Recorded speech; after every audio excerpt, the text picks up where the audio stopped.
Whether you realize it or not, there's a revolution happening all around us. And no, it's not just in some far-off factory anymore. It's showing up in our hospitals, on our farms, and yeah, pretty soon in our own homes. So today, we're going to decode this incredible, fast-moving future of robotics and AI. And that brings us to the biggest, most important question of our time, really. Are we building our helpers, or are we building our replacements?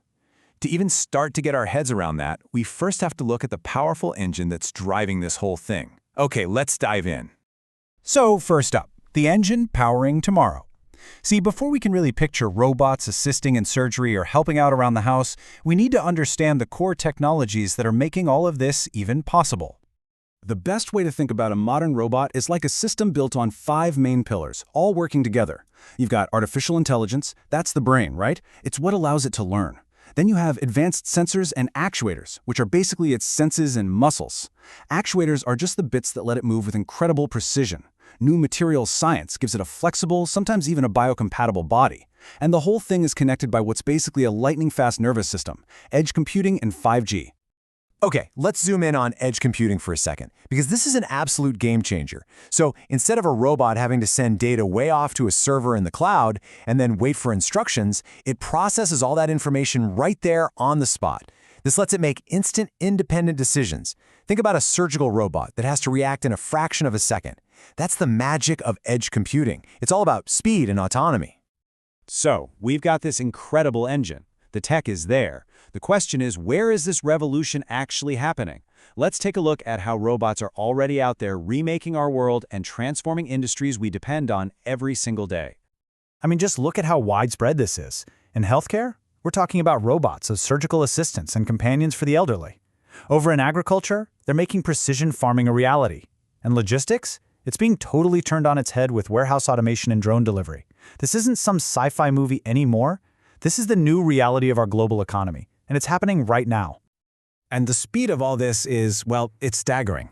The general consensus is that by 2030, and that's not far off at all, robots will be a standard part of pretty much every single industrial and service sector.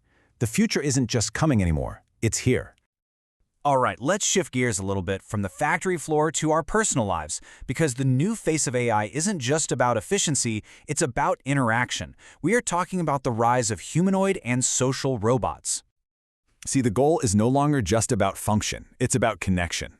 Think about robots you might have seen online, like Sophia or Ameca. They're being designed to be more expressive, more interactive, and yeah, even emotionally intelligent. This is all to prepare them for roles as our companions, as therapists, or even in customer service. So how are they pulling this off?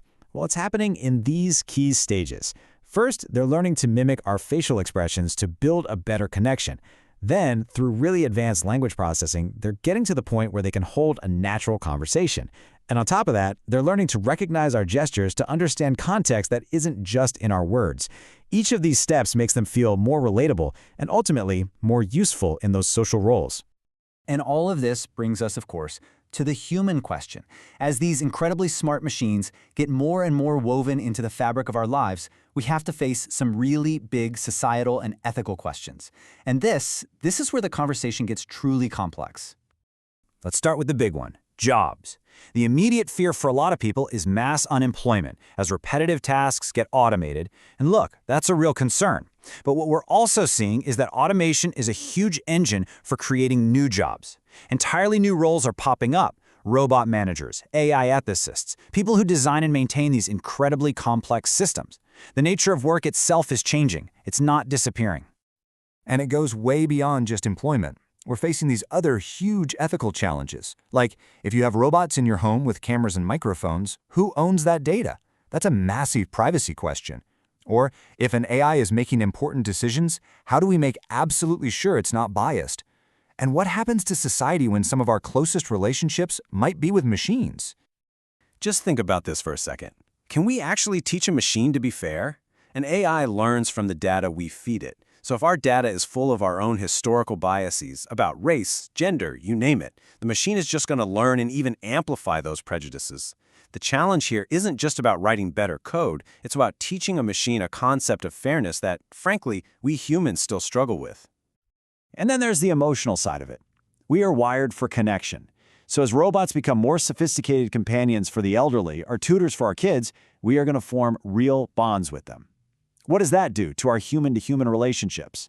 What are the psychological effects? We are in completely uncharted territory here. Okay, for our last section, let's zoom all the way out. Let's look past the next few years, pull together everything we've talked about, and take a little peek at the long-term vision for 2040 and way beyond. You can kind of see the path forward in 3 big phases. Today, right now, we're in the engine phase, perfecting all that foundational tech. Then, by 2030, we hit the revolution. That's when robots become totally integrated into every major industry. But beyond 2040, that's the horizon. And that's where things get really wild, with ideas like bio-integrated robotics, machines that literally merge with biology, and swarm intelligence, where thousands of tiny little robots can act together like a single organism. And that, of course, leads us to the final ultimate question. As these systems get more complex, more intelligent, more intertwined with our own lives, will they ever cross that line into actual consciousness? It's the philosophical endgame of this whole journey. And it's a question that won't just define the future of technology, it's going to define the future of what it even means to be human.